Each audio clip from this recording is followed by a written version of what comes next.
It's time for Let's Get Real with your host from Bob Richards and Associates, Bob Richards.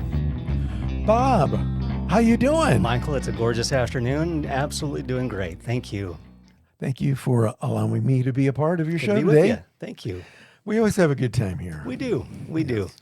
So I understand you've got another fabulous show for us I today. hope so. Yeah, it's something that's a little bit different that not everybody is aware of necessarily. Wanted to make sure that they do. I think it's Are. important to make sure we all know about the different professional realtor designations, what they are, and why I should hire somebody that has a professional realtor designation.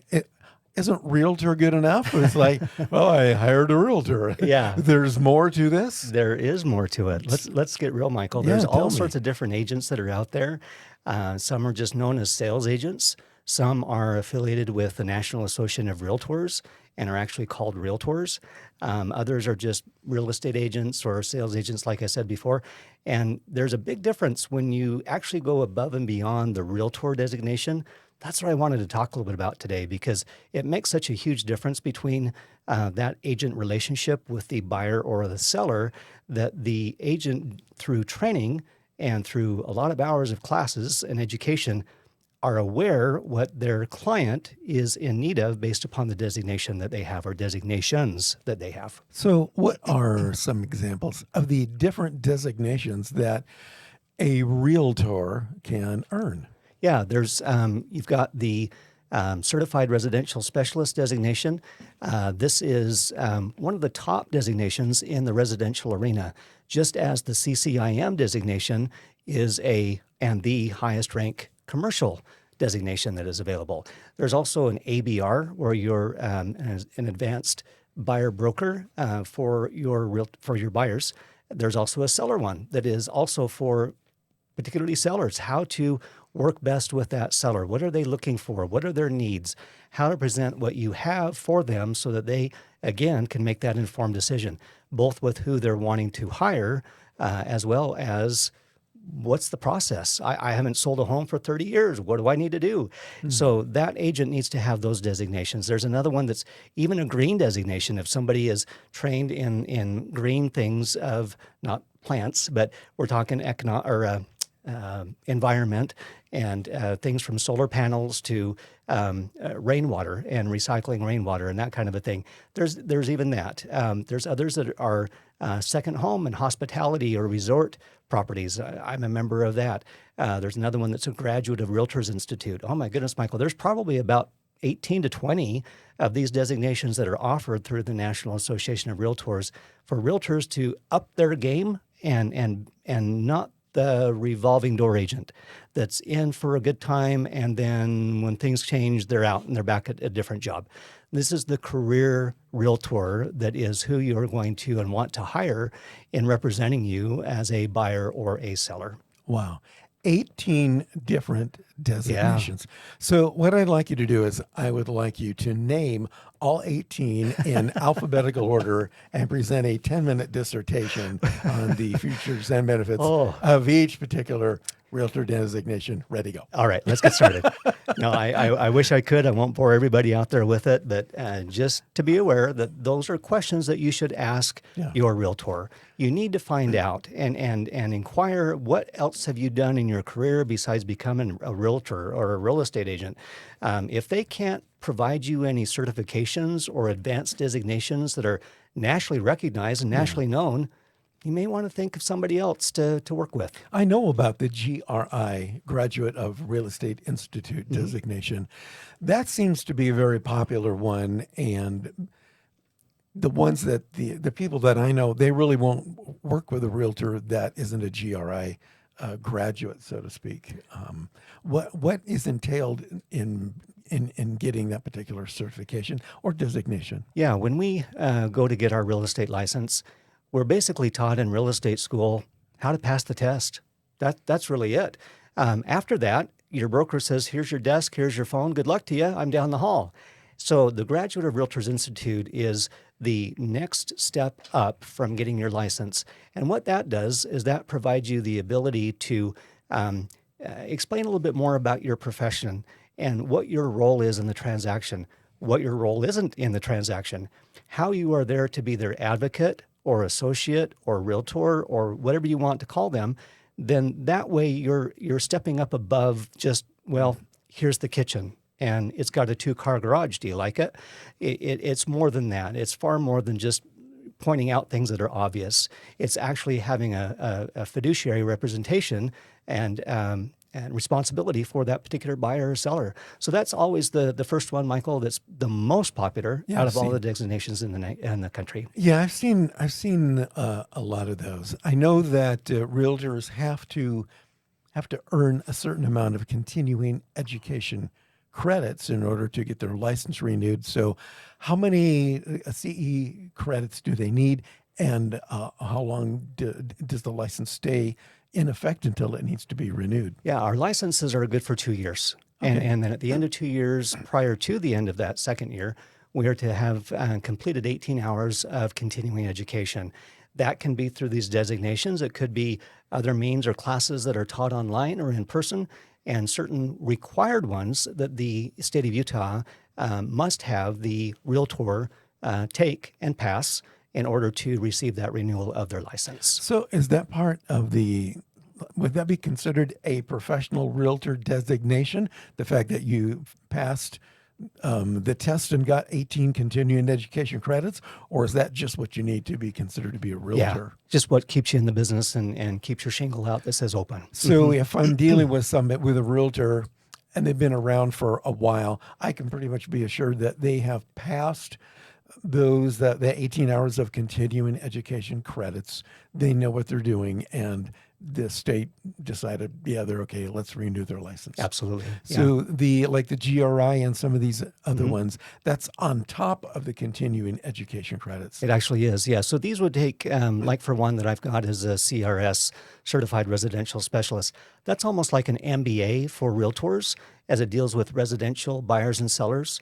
Now, that takes a number of days and 8-10 hours per day to go through those classes and be able to be certified, again, with a very long test to pass in order to receive that designation. And then you, again, renew every couple of years, not necessarily with as much CE credit, but you certainly have some things that you need to pass and do and perform and have a track record of in order to keep that designation. If you did no transactions during those next 2 years, now they're probably not going to renew for you. If you've done just one deal or a certain amount of hundreds of thousands in transactions closed, they might not renew you because they see that you're not really involved full-time as a realtor business or realtor business owner, and not just here's the kitchen. Yeah. So are there different designations for residential, commercial, those type of things? I think you mentioned, rental and like I'm thinking of like vacation properties, vacation rentals, all those types of things. Do each one of those have their own separate, different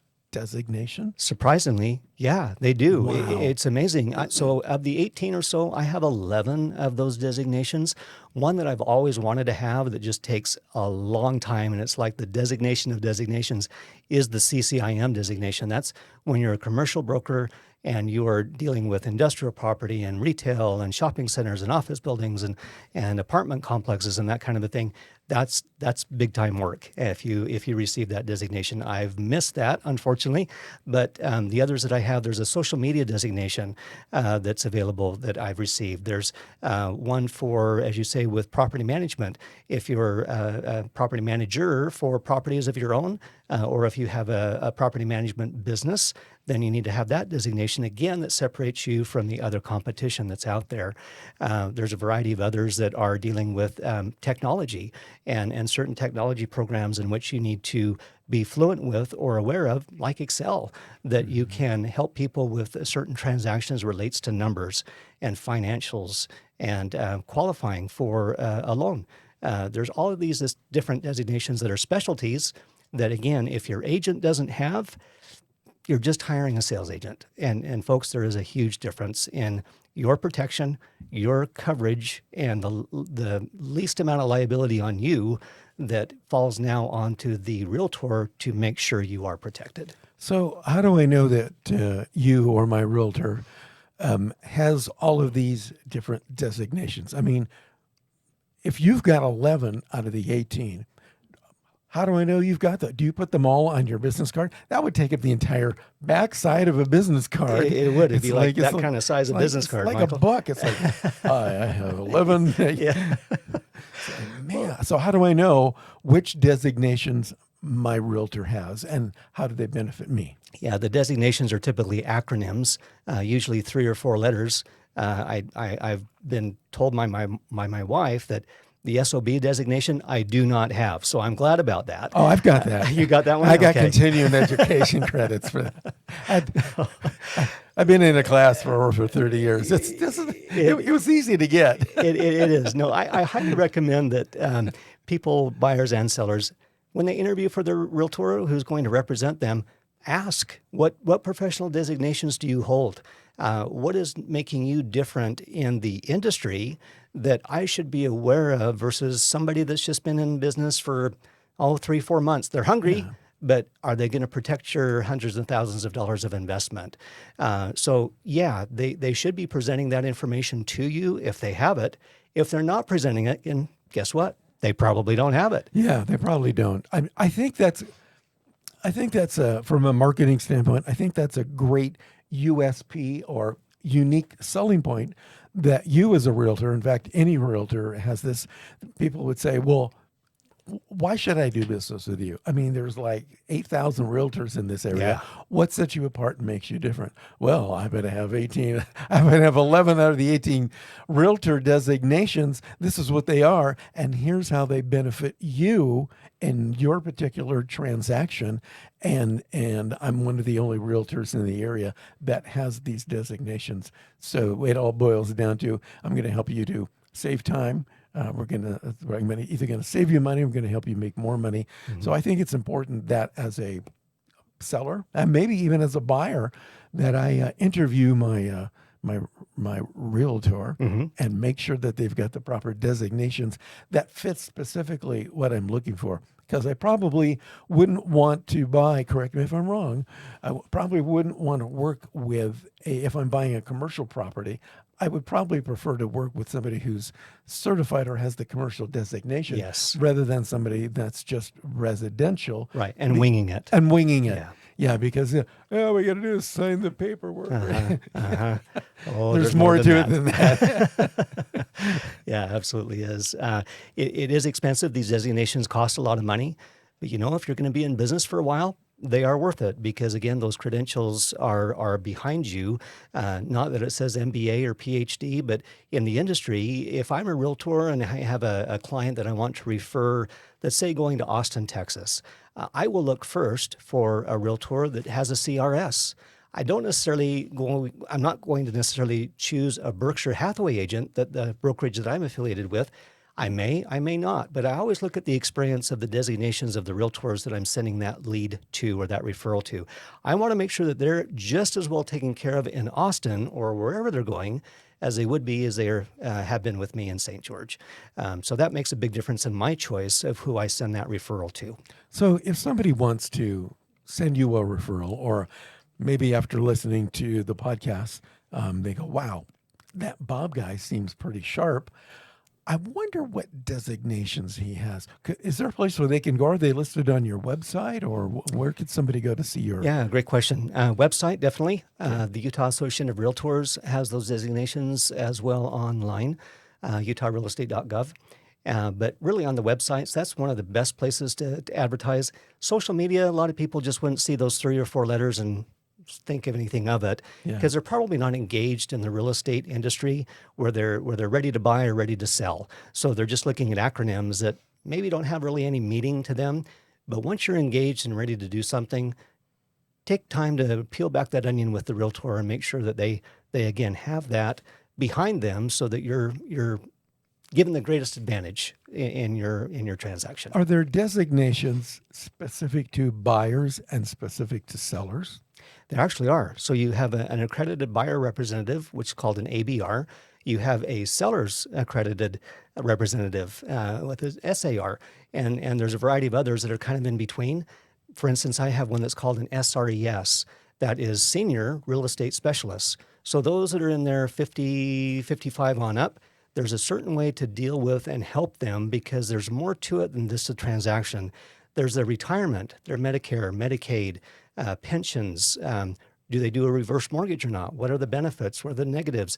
How far should they move from, depending upon necessities of medical or family? Those kind of things that you're enhancing to bring in the bigger picture for these folks that are in their 50s and 60s. They have a tough time recovering making a bad real estate decision. That takes years and years and probably the rest of their lives to even get close to recovering from that bad decision. So they need to make good decisions in that age so they're not over at some other place taking a part-time job because they got ripped off. Yeah. I have a friend down in South Orange County, California. She and her partner, they specialize kind of like in the senior thing. Mm-hmm. They call them like, we specialize in death and divorce. And that's all they do. And they have designations for like each one of those specific things, like the senior thing you mentioned. It's like we're experts in those two things. They specialize in those two areas of business. They can do all the other residential stuff, but that's what they focus on. And I've found that because they're highly skilled and highly fluent in those two areas, that's the business they go after, and they've done really, really well. Mm-hmm. And they've done so well over the years. They said, we can do this other stuff, but I really don't want to do it because I don't want to learn anything else. Yeah. She told me, she says, with 18 designations, she goes, I could spend my entire life in school learning about these things. And by the time I get done, it's been 2 years. Now I got to go do it all again. And I've only sold 3 houses. She goes, point well taken. She goes, Absolutely. I thought that was pretty interesting. That is. Like, well, that is. makes a lot of sense. You guys are kind of like doctors where you've always got to be following up with these continuing education credits. Yeah. They're making sure that you guys are on top of things. I know that the laws are always changing. Correct. The economic conditions are always changing. In fact, some interesting banking things or some trials and tribulations are happening in the banking industry. That's correct. As of today, we won't talk about that today. We'll save that for another show. Yeah. But all of that stuff, does that factor into some of the designations that you guys have to learn? It absolutely does. Again, a much broader picture and bigger picture for the consumer and whether they are a buyer or seller. Every part of that is part of these transactions these designations and being involved with the transactions. And so if again, those require those extra, I'll call it extra credit or going the extra mile, that not only affects the code of ethics that realtors are to adhere to, but it's also a professional code of conduct so that we know that we're not supposed to, and I refuse to, take advantage of a buyer or a seller for my own benefit. There's strategic ways in which to help them that are all about them, should never be about the agent. If you find that that's changing and your representation is now going towards the agent's favor and not yours, stop, change immediately, and find somebody else. Good advice. Bob, before we go, do you have any other words of wisdom to impart to us today about professional realtor designations? Yeah, absolutely, Michael. Those of you that are realtors, I strongly encourage you to get your designations. If this is truly a career for you, you need to take advantage of those opportunities that are out there. It's up to you to make the door knock and go in and take these classes. It's worth the expense. People trust you more. They see that you're involved. They see that you're concerned about their welfare and well-being. That's what it's all about. Again, if you're going away from that, you probably need to find a different business because those are professionals. We have a certain code of conduct in which we must adhere to, nothing less, because if we're less than that, then no wonder we have such a bad name in the industry. Make sure that you're one that has a good name that participates in the real estate industry. I think that makes a lot of sense. And, I got to say something. By the power vested in me. I hereby bequeath and bestow upon you the coveted REPM designation, which is the Real Estate Podcast Master designation. Nice. There's 12. And you didn't even have to take a I test. didn't. I stayed in this chair right here. Yeah, it was an oral examination. Yeah, I like. Checks in the mail. Bob, thanks a lot for joining us here today. Thanks, Michael. And we'll see you guys again next time with another exciting episode of The name? Yeah, I the was real going to say estate let's name? get real, but I wanted you to say It is. Let's get real. Let's get real with Bob Richards. Bob Richards of Real Estate. See you guys later. Thanks, Bob. This has been Let's Get Real with Bob Richards from Bob Richards and Associates. For more information, buyutah.com. We invite you to return again for another edition of Let's Get Real with Bob Richards from Bob Richards and Associates.